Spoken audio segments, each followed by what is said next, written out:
அனைவருக்கும் வணக்கம். இப்போ சொன்னோம், இந்த அலிகிரகத்துடைய தன்மைகள் லக்கணத்தில் அமைஞ்சதுன்னு சொன்னால் பீர்க்கன்காய் ஒரு ஒன்றா சொல்கிறேன். நிறைய காய் இருக்குது.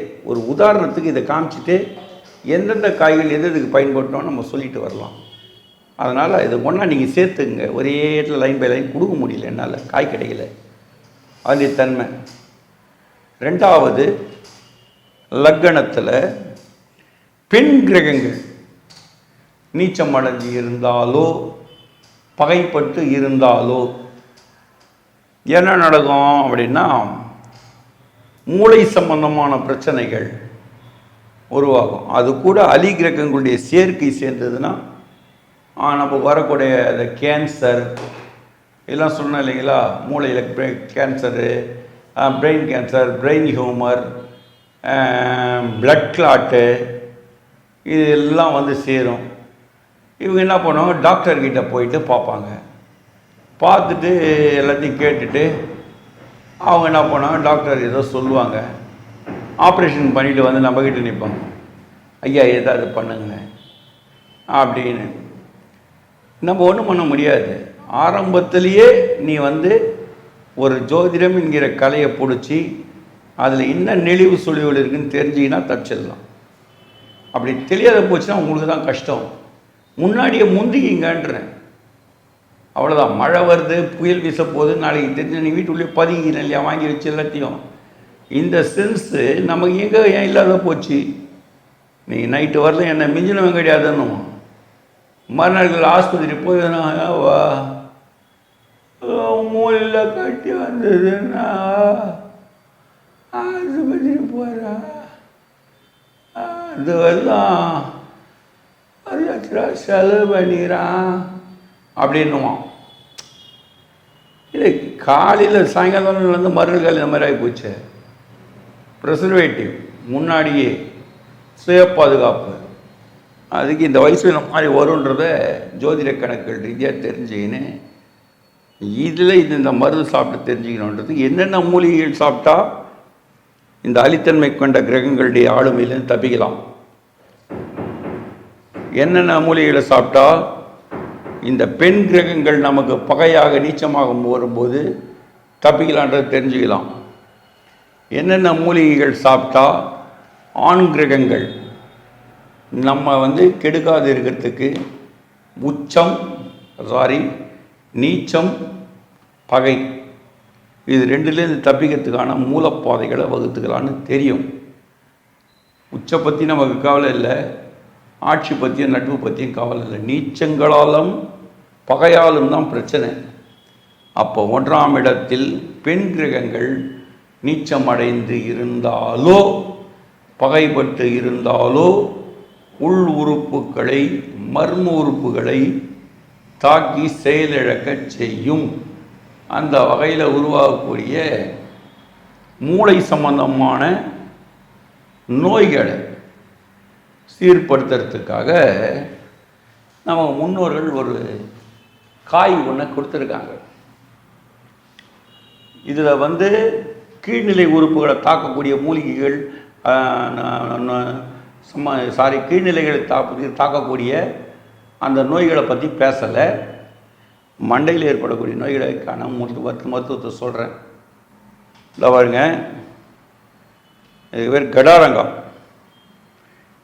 இது வளம் மற்றும் இல்லை. இப்போ இந்த சீசனில் வளம் இல்லை, அதனால் இந்த சைஸில் காய்ச்சிருக்கு. நல்லா பெருசாக காய்க்கக்கூடியது, சைஸாக வளரும். அந்த வளரக்கூடிய இந்த கடாரங்காய் 3 பாகங்களாக இருக்குது, 4 பிரிவுகளாக. எலுமிச்சங்காய் காமன், 2வது கிச்சிலிக்காய். இந்த காய் வந்து இது மாதிரி இருக்கும், சின்னதாக இருக்கும், மொழுன்னு இருக்கும். 3வது நார்த்தங்காய். இது இந்த சைஸு இன்னும் கொஞ்சம் கம்மியாக கூட வளரும். இந்த மூஞ்சில் அம்மா ஊற்றின ஓட்டை இருக்கும், பார்த்துருப்பீங்க. அந்த மாதிரி ஓட்டையாக இருக்கும், அது நார்த்தங்காய். இது கடாரங்காய். இந்த கடாரங்காய் மேலே முத்தி கோடுகள் தனித்தனியாக வரும். இன்னும் சைஸ் அவ்வளோ பெருசு வரும் இந்த காய். இந்த காயை எடுத்து வீட்டுகளில் அடுப்பு இருக்கும், சட்டி, அதாவது அலுமினியம் பாத்திரமோ சட்டியோ போட்டு கொஞ்சம் எண்ணெயை ஊற்றணும். நல்லா எண்ணெய் கொதிக்க இந்த காய்களை பரட்டிகிட்டே வந்தோம்னா இந்த காய் கொஞ்சம் மஞ்சளாக மாறக்கூடியது. இது மேலே கருப்பு படரும், அந்த வதங்கின கருப்பு படரும். படர்ந்ததுக்கப்புறம் கொஞ்சம் வதங்கினதுக்கப்புறம் எடுத்து வச்சிடணும். நல்லா ஆற வச்சிட வேண்டியது. அவர் அவ்வளோதான். இப்படி இருக்கக்கூடிய இந்த காயை நம்ம அறுத்து பிள்ளையாக தேவையான அளவுக்கு உப்பு, தேவையான அளவுக்கு மிளகாய்த்தூள், பெருங்காயம், கொஞ்சமாக வெந்தயம், கடுகு போட்டு நல்லா குலுக்கி நல்லெண்ணெயில் ஊற போடணும். வதக்க வேண்டியதில்லை. நல்லெண்ணெயை சூடாக்கி ஊற்றி வச்சுட்டு பாத்திரத்தில் விட்டுடணும். முதல் நாள் போட்டு கிளறி வச்சிங்கன்னா ஒட்டாது எதுவும். 3 நாள் கழிச்சு எண்ணெய் தனியாக வெளியே வரும், ஊற ஆரம்பிக்கும். ஒரு அற்புதமான ஒரு ஊறுகாய் கிடைக்கும் நம்மளுக்கு. இதில் இந்த அற்புதமான ஊறுகாய் தான் மண்டையில் இருக்கக்கூடிய தேவையற்ற நீர் சுரப்பிகளை கரைத்து இரத்த ஓட்டங்களை சீர்படுத்தி பலமான நல்வாழ்வை அமைத்து. நீ சொல்லின்னு இருக்கிற ப்ரெஷர் வந்துச்சு, blood pressure, brain humour, brain humour, மூளையில் கட்டி பல லட்சம் செலவு இருக்காது. காரணம் என்ன அப்படின்னா, இந்த காயை கடாயில் போட்டு எண்ணெய் ஊற்றி வதக்கி கருப்பு போடுற அளவுக்கு வச்சு தான் போடணுமா அப்படின்னா அப்படி தான் போடணும். ஏன் அப்படின்னா, இந்த காயில் இருக்கக்கூடிய அமில சுரப்பிகளின் நிலை அப்படி. இது ரவுண்டாக வெட்டி ஒரு பாத்திரத்தில் போட்டு வச்சோன்னு வச்சு உப்பு போட்டு இந்த தோலையும் கரைச்சிரும். அந்த உப்பு போட்டோன்னு இந்த அமிலம் தோலையே கரைச்சிரும். இந்த ஊறுகாய் மாதிரி பதையாக போட்டுரும் போடுங்க, அது இருக்கவே இருக்காது. எடுத்து பார்த்தா கூழ் மாதிரி கிடக்கும்.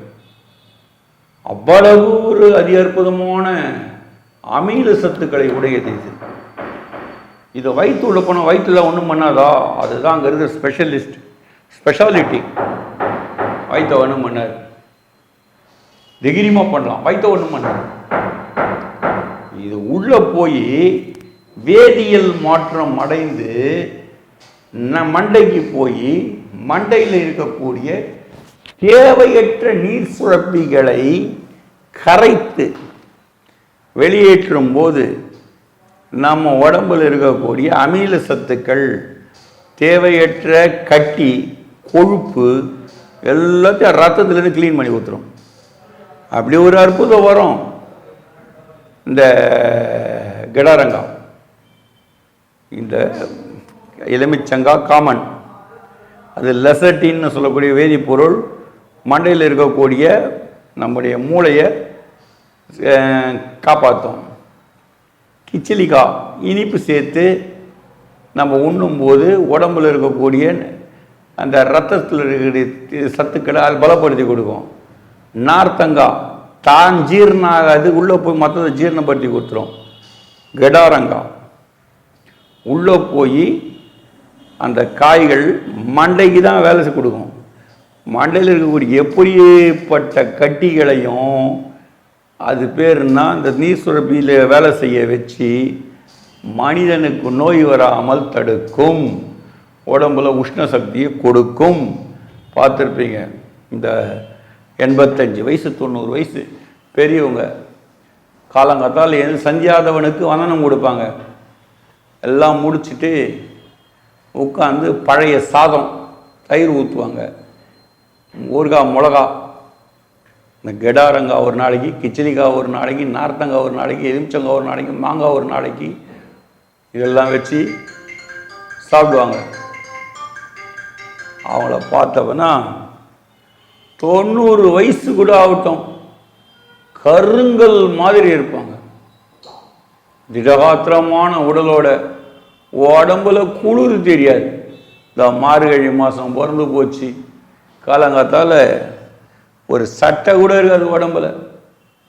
துண்டை போட்டுன்னு காலங்காத்தால் 4 மணிக்கெலாம் ஏந்து குளிச்சுட்டு கோயிலுக்கு போய் வருவாங்க.